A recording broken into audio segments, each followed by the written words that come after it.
Next, in the Russia-Ukraine conflict, the head of a Russian paramilitary group is saying that Kyiv never wanted to attack Moscow. And a new report found that a state-backed Chinese firm has shipped gunpowder to a Russian munitions factory. NTD's Sam Wong brings us the latest. As the war in Ukraine continues, the chief of Russia's Wagner mercenary group maintains a mind of his own. Ukrainian armed forces push back the Russian army. We wash ourselves in blood. Nobody brings reserves. There is no management. Yevgeny Prigozhin, the group's founder, is known for his fierce criticisms of the Kremlin's leadership. He's now pointing a finger at the nation's defense ministry, saying that Russia was dragged into a war under false pretenses, and that President Vladimir Putin is among those who were deceived.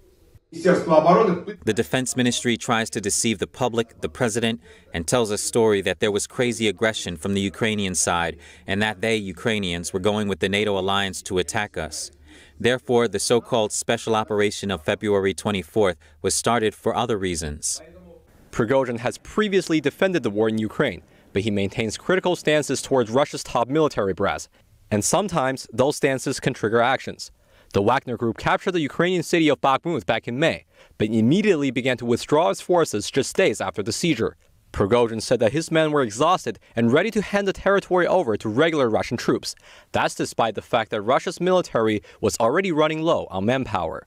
As Prigozhin's statements made headlines, thousands of pounds of gunpowder made their ways unchecked over the China-Russia border. According to a new report by Import Genius, railroad cars loaded with smokeless powder made 2 separate deliveries last year to the Barno cartridge plant, a Russian munitions factory. And those shipments were enough to supply the Kremlin with 80 million rounds of ammunition.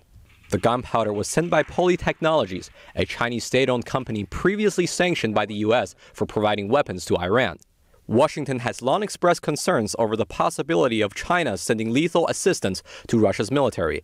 This latest finding raises new questions regarding Beijing's involvement in the Russia-Ukraine war. Sam Wong, NTD News.